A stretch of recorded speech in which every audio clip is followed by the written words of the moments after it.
முதலமைச்சர் செல்வி ஜெயலலிதா மேற்கொண்ட பல்வேறு நடவடிக்கைகள் மூலம் தமிழகத்தில் காசநோய் முற்றிலுமாக குறைக்கப்பட்டுள்ளது என சட்டப்பேரவையில் இன்று தெரிவிக்கப்பட்டது. தமிழக சட்டப்பேரவையில் இன்று கொண்டுவரப்பட்ட காசநோய் மையங்களில் மருந்து இருப்பு தொடர்பான கவன ஈர்ப்பு தீர்மானத்திற்கு பதிலளித்து பேசிய மக்கள் நல்வாழ்வுத்துறை அமைச்சர் டாக்டர் விஜயபாஸ்கர், தமிழகத்தில் காசநோயை முற்றிலுமாக ஒழிக்கும் வகையில் முதலமைச்சர் செல்வி ஜெயலலிதா உத்தரவின் பேரில் அதற்கான பல்வேறு நடவடிக்கைகள் எடுக்கப்பட்டு வருவதாகவும், அடுத்த 7 மாதங்களுக்கு தேவையான அளவுக்கு போதுமான மருந்துகள் இருப்பில் இருப்பதாகவும் அமைச்சர் தெரிவித்தார். மாண்புமிகு தமிழ்நாடு முதலமைச்சர் அம்மா அவர்கள் இன்றைக்கு தமிழ்நாட்டில் 220 டிபி யூனிட்டுகள் மிக சிறப்பாக செயல்படுகின்றன. லேபுகள் 802 லேபுகள் செயல்படுகின்றன.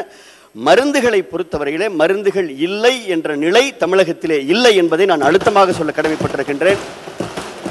ஏறத்தாழ அவர் சொல்லக்கூடிய 2ஆம் நிலைக்கு தேவைப்படுகின்ற கேனாமைசின் இன்ஜெக்ஷன் உட்பட ஏறத்தாழ 20 மருந்துகள் 7 மாதத்திற்கு இன்றையிலிருந்து 7 மாதத்திற்கு அளவிற்கு நம்மிடத்தில் கையிருப்பு இருக்கின்றது. எந்த இடத்திலும் காசநோயிலே பாதிக்கப்பட்ட ஒருவருக்கு கூட மருந்து இல்லை என்ற நிலை தமிழகத்திலே இல்லை.